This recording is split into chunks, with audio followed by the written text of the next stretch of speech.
नमस्कार दोस्तों, तो स्वागत है आपका इजी टू लर्न में। तो मैं इस लेक्चर में आपके साथ प्रूव करने जा रहा हूँ रेसिप्रोसिटी थ्योरम का वो स्टेटमेंट जो मैंने आपको आगे के लेक्चर में बताया था रेसिप्रोसिटी थ्योरम के थ्रू। ठीक है, चलिए तो फिर उस स्टेटमेंट को हम प्रूव करते हैं। तो देखो दोस्तों, मैंने आपको आगे के लेक्चर में रेसिप्रोसिटी थ्योरम के बारे में ये कहा था कि in any bilateral passive and linear network the ratio of response to its excitation और वाइस वर्सा। उसके ऊपर से मैंने आपके लिए ये लिखा था कि देखो, यहाँ पे लिख लेता हूँ एक बार फिर से आपको ओवरलुक करने के लिए। V1 upon I2 equals to I1 upon V2 equals to constant. ठीक है, एक हमने यहाँ पे कांस्टेंट क्यों लिखा, इसको हम इस लेक्चर में इस एग्जाम्पल के थ्रू प्रूव करने वाले हैं। ठीक है दोस्तों, चलिए तो फिर इस एग्जाम्पल को पढ़ते हैं, हमको क्या करना है वो देखते हैं और इस एग्जाम्पल के थ्रू हम रेसिप्रोसिटी थ्योरम को प्रूव करते हैं। ठीक है दोस्तों, तो देखो दोस्तों, इस नेटवर्क में दो पेयर ऑफ टर्मिनल अवेलेबल है, जिसमें से पहले पेयर ऑफ टर्मिनल में क्या कनेक्टेड किया है हमने, एक वोल्टेज सोर्स, और दूसरे पेयर ऑफ टर्मिनल में हमने क्या कनेक्टेड किया है, उतने इम्पीडेंस का एक करंट सोर्स। ठीक है दोस्तों, तो देखो दोस्तों, हमको क्या करना है इस नेटवर्क में, हमको इस करंट को फाइंड आउट करना है बाय यूजिंग रेसिप्रोसिटी थ्योरम। ठीक है दोस्तों, चलिए तो फिर हम इस नेटवर्क को सॉल्व करते हैं। इस नेटवर्क को सॉल्व करने के लिए हमको किस चीज़ के बारे में पता होना चाहिए, मेश एनालिसिस के बारे में, क्योंकि हम इस लूप में मेश एनालिसिस लगाकर इसके इक्वेशन फाइंड आउट करके हम इस करंट को फाइंड आउट करेंगे। ठीक है दोस्तों, रेसिप्रोसिटी थ्योरम के थ्रू। तो देखो, इस नेटवर्क में टोटल कितने मेश अवेलेबल है, दो मेश। पहली कौन सी मेश होंगी, ये वाली। ठीक है, इसको मैं I1 नाम दे देता हूँ, और दूसरी ए वाली जिसका ऑलरेडी नाम है I। क्योंकि इसको मैंने I2 क्यों नहीं लिखा, क्योंकि इस नेटवर्क में, इस लूप में I करंट ऑलरेडी फ्लो हो रहा है और उस करंट को हमको फाइंड आउट करना है बाय यूजिंग रेसिप्रोसिटी थ्योरम। ठीक है दोस्तों, तो अब हम क्या करेंगे, KVL को इस लूप में अप्लाई करके हम इस लूप का इक्वेशन लिखते हैं। ठीक है दोस्तों,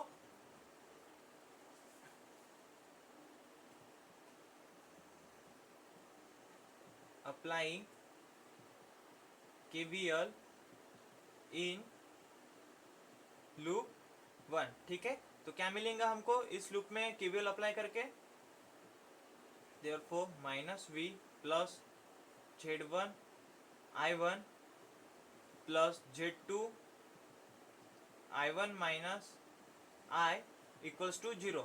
अगर मैं इस इक्वेशन को सिंप्लीफाई करूँ तो क्या मिलेगा, देखो, Z1 प्लस Z2 I1, ठीक है, plus minus Z2 I equals to V। ये भी यहाँ पे आएगा, तो इसका माइनस साइन कटेक्ट कर इसका पॉजिटिव साइन हो जाएगा। ठीक है दोस्तों, तो इसको मैं क्या, इस इक्वेशन को मैं फर्स्ट इक्वेशन नाम दे देता हूँ। ठीक है, क्योंकि ये इस लूप के लिए अवेलेबल आया है। ठीक है, अब मैं क्या करूँगा, इस लूप में KVL को अप्लाई करके ऐसा ही इक्वेशन लिखूंगा। ठीक है, applying KVL in loop 2, then we get, क्या मिलेगा फिर हमको, Z2 I minus I1 plus Z3 I equals to 0। ठीक है, अगर मैं इसको सिंप्लीफाई करूं तो क्या मिलेगा, देखो, minus Z2 I1 plus Z2 plus Z3 I equals to 0। इसको, इस इक्वेशन को मैं सेकंड इक्वेशन नाम दे देता हूँ, क्योंकि ये वाला जो इक्वेशन हमने फाइंड आउट किया है इस मेश से। ठीक है, तो दोस्तों देखो, अगर मैं इस दो इक्वेशन को सॉल्व करूँ तो मुझको ये वाला रिजल्ट फाइंड आउट मिलेगा। देखो,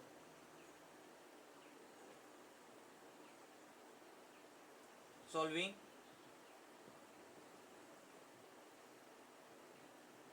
equation 1 and 2, then we get, क्या मिलेगा फिर दोस्तों मेरे को? अगर मैं इस दो इक्वेशन को सॉल्व आउट करूँ तो फिर क्या रिजल्ट मेरे को मिलेगा? यहाँ पे लिख लेता हूँ, I equals to Z2V upon Z1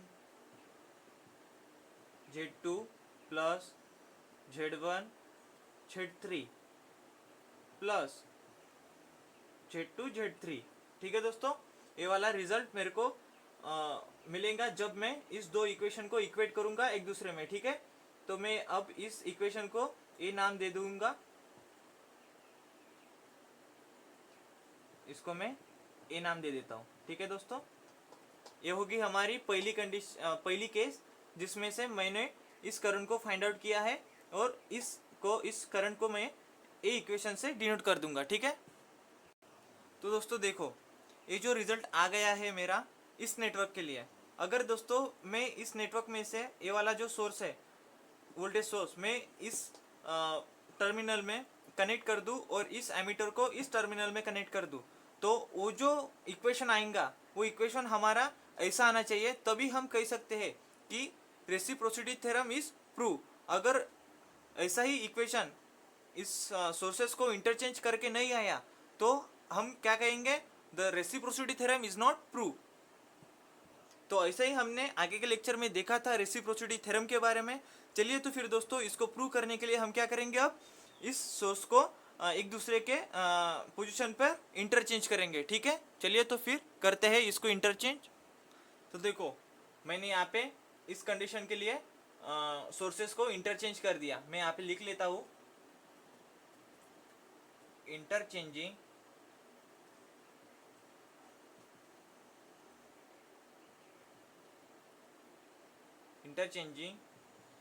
the position of voltage source and an ammeter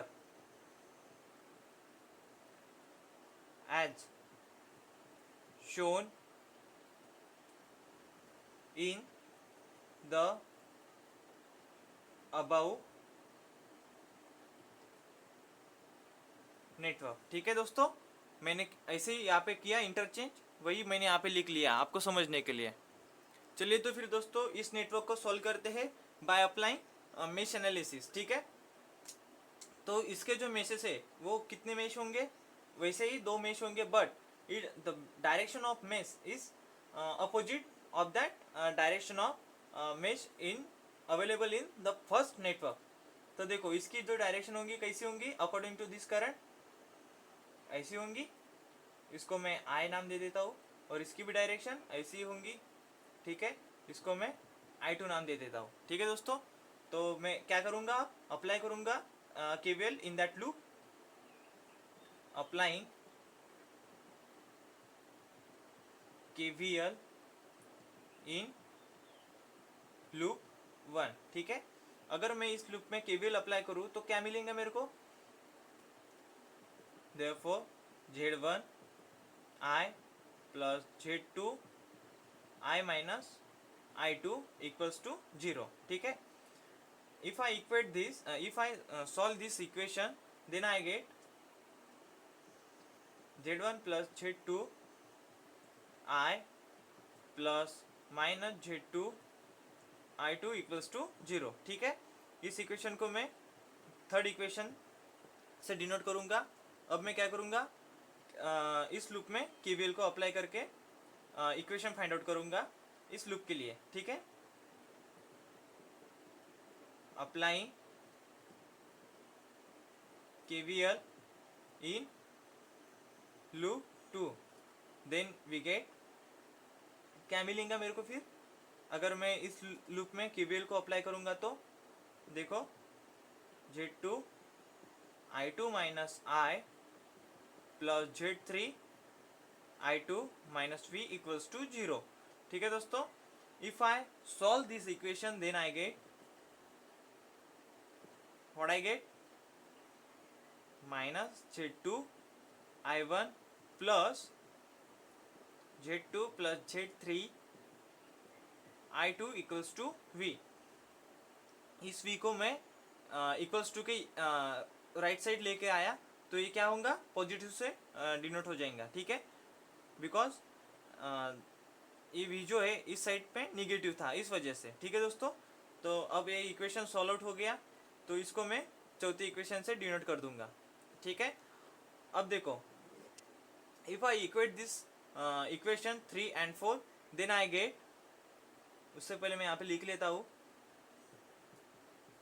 after solving equation 3 and 4 then we get, क्या मिलेगा फिर दोस्तों मेरे को, अगर मैं इस दो इक्वेशन को सॉल्व आउट करूंगा तो देखो आई मिलेगा, क्या होगा वो आई, Z2V upon Z1 Z2 plus Z1 Z3 plus Z2 Z3 plus Z2 Z3, ठीक है दोस्तों। ये वैल्यू मिलेंगी मेरे को करंट के लिए, अगर मैं इस दो इक्वेशन को इक्वेट करके सॉल्व करके यहाँ पे लिखूँ तो मेरे को करंट की वैल्यू मिलेंगी ये वाली, ठीक है। इफ देखो उससे पहले मैं क्या कर दूंगा, इस इक्वेशन को इक्वेशन बी से डिनोट कर दूंगा। अब देखो दोस्तों, हमारा ए इक्वेशन क्या आया था, मैं यहाँ पे लिख लेता हूँ, हमारा ए इक्वेशन क्या आया था, हमारा ए इक्वेशन था Z2V upon Z1 Z2 plus Z1 Z3 plus Z2 Z3, ठीक है।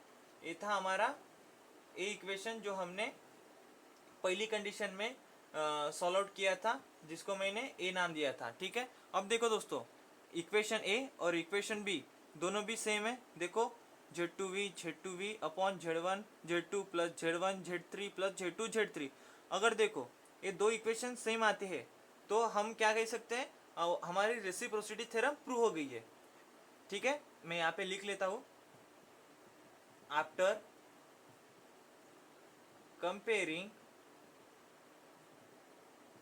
इक्वेशन ए एंड बी, ठीक है, then we gate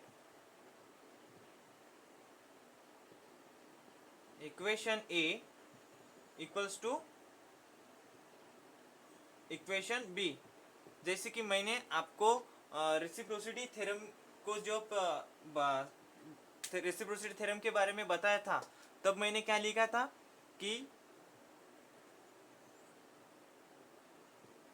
excitation upon response equals to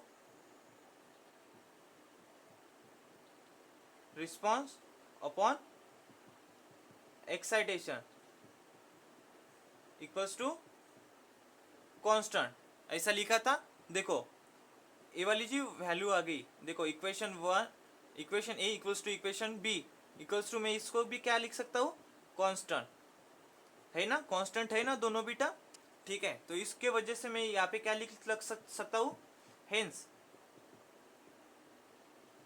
the reciprocity theorem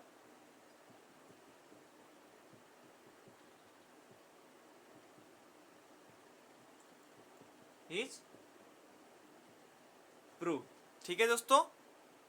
तो यहाँ पे आपकी रेसिप्रोसिटी थ्योरम प्रूव हो गई है इस एग्जाम्पल के थ्रू, ठीक है। चलिए तो फिर मिलते हैं दोस्तों नेक्स्ट लेक्चर में, धन्यवाद।